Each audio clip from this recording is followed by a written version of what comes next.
My name is Tessa, and for most of my life I've struggled with insecurity. Through waters uncharted, my soul will embark. I'll follow your voice straight into the dark.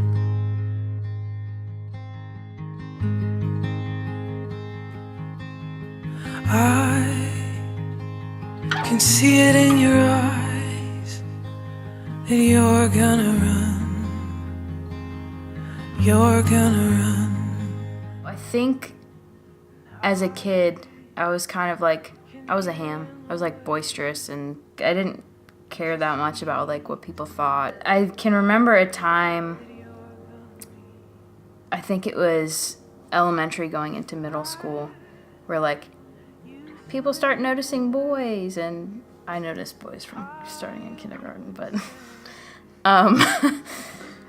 people are like suddenly very aware of themselves, and so I think I kind of pinpoint that as the start of like body consciousness, because before that I didn't care. You're just in that my awkward phase was probably like 10 years. Everybody has an awkward phase, but mine was especially long. I think like that sort of sparked a long journey, for lack of a better word, of like not being comfortable in my own skin. And more recently, I think it's sort of unfolded into something else that I wasn't necessarily anticipating. Because I think it starts like, it's kind of like, I think of an onion, like Shrek. The outer layer is like the things that you're aware of on the outside that other people can see, like physically, and how those things can be portrayed, and then how you think about those things yourself, and that sort of affects how you act. Everybody has those things on the outside that they're self-conscious of. Where it became different for me was in the past couple years, and seems to have accelerated in the past couple months, is where I feel like I'm being like deconstructed, and sort of like those layers are being revealed, and I'm not sure quite what to do with them. Where like I'm having conversations with people that I'm close with, and they're saying stuff that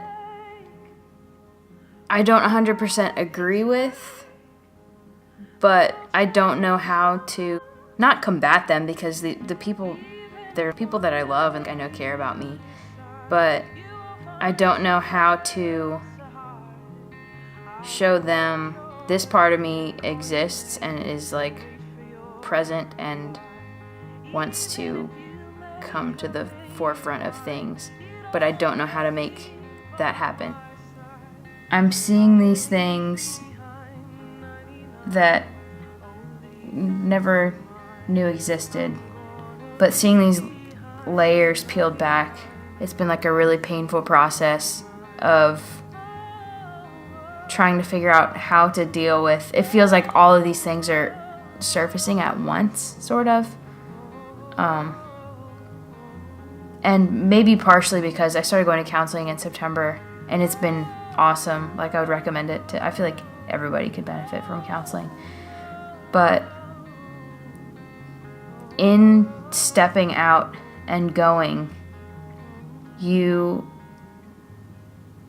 are sort of making yourself vulnerable to seeing the things that you're struggling with, and like naming them and sort of claiming them in a sense.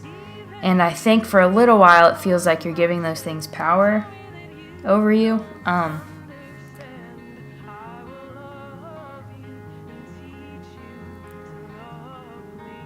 Because it's, I don't know, instead of being ignorant and continuing to live that way,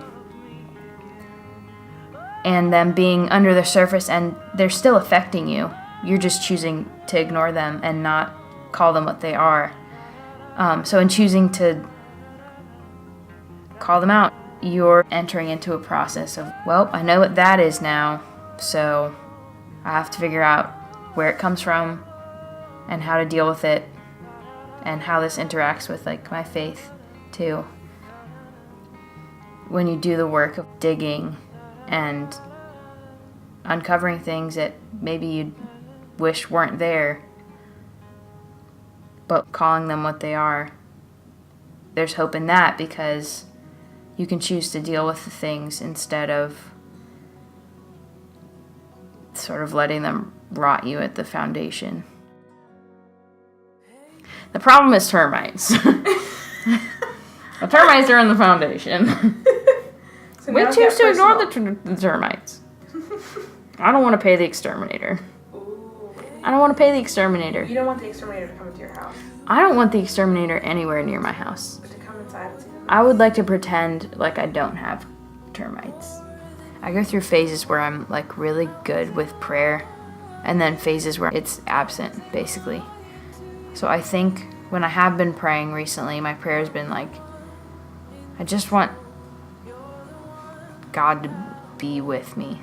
I think I just want to feel like He's there to sit with me in that, because I feel like having company in the middle of trying to work through things makes a huge difference. To feel like I have Jesus with me isn't to say, deliver me from this thing like right now, remove me from it or it from me, but to just say, if I'm going through this anyway, like, be with me in it. There's some power in being met. When you have a thought that's like negative and also just untrue, taking that and making it obedient to Christ, and ultimately when we take it to Him,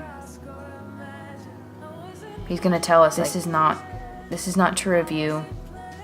Let me show you the better thing, and let me show you how I made you, how I designed you to do good works for the kingdom. I think this has been a big part of things for me, is knowing that I have a voice and knowing that I can use that, and that people want to hear. If you think you don't have a voice, people want to hear you. You do have one, and people want to know what you think about things, and so I'm trying to live into that. And then I struggle too with leading worship, because I want to be up there and I want to be worshiping, and I want my worship to be an honest expression of what I'm going through. But I think there's also beauty in worshiping anyway, even when you're not feeling God, and doing it out of obedience to Him, and do that because of who He is, not because of what I'm struggling with or going through, or in the ways that I'm lacking at any given moment, because there's always something. And I'm trying to cling to the hope that's in the idea of being taken apart because there are problems, and then being put back together into something that's going to be stronger in the long run. I think that's what I'm trying to cling to right now.